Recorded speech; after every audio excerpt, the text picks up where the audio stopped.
Washington minus in case anyone was wondering. President Trump wants it known that he does not care about the false judgment of his administration after just 100 days.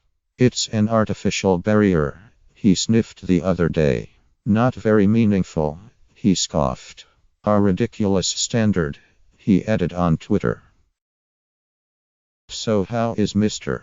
Trump spending his final week before the artificial and ridiculous 100-day point of his presidency? With a flurry of action on health care, taxes and the border wall to show just how much he has done in the first 100 days. Amplified by a White House program of first 100 days briefings, first 100 days receptions, a first 100 days website and a first 100 days rally. It may not be meaningful, but Mr. Trump has invested quite a lot of meaning in the 100-day grading period. Deeply anxious that he be judged a success at this early stage. And not just a success, but one with plenty of superlatives. The most successful president with the most executive orders and bills signed, and the best relationships with foreign leaders, and the most action taken by any president ever in the first 100 days, even though it's an artificial barrier. As with so much else, Trump is a study in inconsistency, said Robert Dallek, the presidential historian. 1 minute he says his 100 days have been the best of any president, and the next minute he decries the idea of measuring a president by the 100 days. And lest anyone say otherwise, Mr. Trump has already told supporters not to believe contrary assessments, anticipating more critical evaluations by journalists, not to mention partisan attacks by Democrats. No administration has accomplished more in the first 90 days, Mr. Trump boasted in Wisconsin last week, not waiting for the final 10 days to grade himself. Hoping to pad the report card, he announced suddenly late last week that he would unveil a sweeping tax plan on Wednesday, and pressed House Republicans to hold a vote by the end of this week on a revised plan to replace former President Barack Obama's health care program, even as lawmakers were trying to avert a government shutdown. If nothing else, Mr. Trump's first 100 days have certainly been eventful. Whether they have accomplished much is more a subject of debate. He nominated a Supreme Court justice and got him confirmed, abandoned the Trans-Pacific Partnership Trade Agreement, launched a missile strike against Syria and reversed many of Mr. Obama's regulations, most notably on the environment. He has signed a spate of executive orders. 25 are listed on the White House website, numerically surpassing most modern presidents, depending on how they are counted. But some of them are more aspirational. 1. For instance, ordered a study on steel dumping without actually taking action on steel dumping yet. Likewise, he has signed 28 bills into law, according to the White House, the most of any president in nearly 7 decades. Some of them were aimed at unraveling regulations enacted late in Mr. Obama's presidency in areas like teacher preparation, land management, and federal procurement. Others were less weighty, like one officially naming a veterans' health center in Butler County. The Abby Abraham Via Clinic. Many of the more high-profile promises he made on the campaign trail are stalled or incomplete, like building a border wall, renegotiating or scrapping the North American Free Trade Agreement, temporarily barring visitors from predominantly Muslim countries, and revamping health care. Moreover, he has done nothing to build public support, and his approval ratings are still hovering around 40%, far lower than any other modern president at this point in his tenure. To the extent that he is being held to a measurement he disdains, he has no one to blame but himself. In October, he issued a contract with the American voter, which he called My 100-Day Action Plan to Make America Great Again.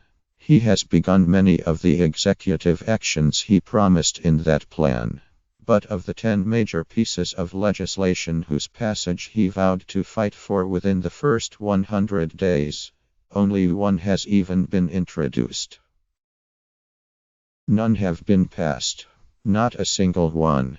And 9 haven't even been sent to the Congress, said Ronald A. Klain, who was a top White House aide under Mr. Obama and President Bill Clinton. If Trump finds himself hoisted on the 100-day test, it is a petard that he erected for himself. Asked about the 100-day plan by the Associated Press last Friday, Mr. Trump brushed it off, saying, "Somebody put out the concept of a 100-day plan."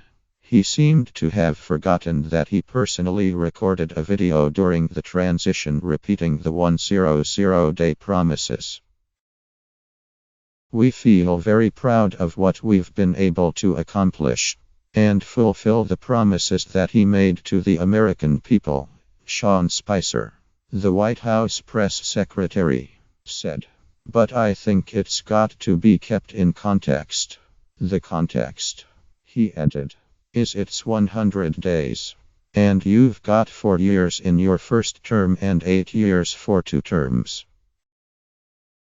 Asked why the White House was making such a production if it was an artificial measure, Mr.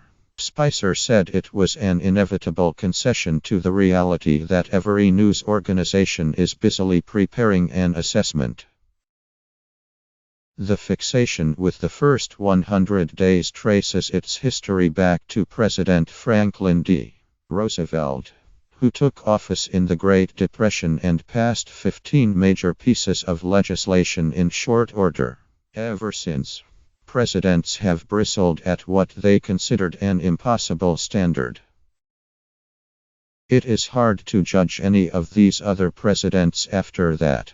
And I think all of them are cursing the idea that this got started, said Doris Kearns Goodwin, author of No Ordinary Time, a book about Roosevelt. That's the one thing they might all agree on. The post-FDR presidents. No way, this isn't fair. John F. Kennedy tried to reset expectations on his inauguration day when he proclaimed, "All this will not be finished in the first 100 days, nor will it be finished in the first 1,000 days." Mr. Obama echoed this argument on the night he was elected, saying, "We may not get there in 1 year or even 1 term." Aides to President George W. Bush argued that he should be given extra time because his transition was cut short by the Florida recount. But, failing to convince anyone of that, he ended up inviting members of Congress to the White House to celebrate our 100 days of working together. Mr. Obama resisted what his senior advisor, David Axelrod, called a Hallmark holiday, but he had passed the largest economic stimulus package in history by that point, and ended up holding a town hall-style meeting and prime-time news conference. To be sure, the first 100 days of the Bush and Clinton presidencies bore only a modest resemblance to the rest of their tenures. Less important than a scorecard of accomplishments, Ms. Goodwin said, is the leadership style demonstrated in the early days. Jonathan Alter, author of The Defining Moment, FDR's 100 Days and the Triumph of Hope, said Mr. Trump did not come close to any modern president in meaningful accomplishments so far, but he agreed that the first 100 days tell only part of the story. I don't think the first 100 days are by themselves that important, he said. The first year is critically important. And the first 100 days set the tone for the first year.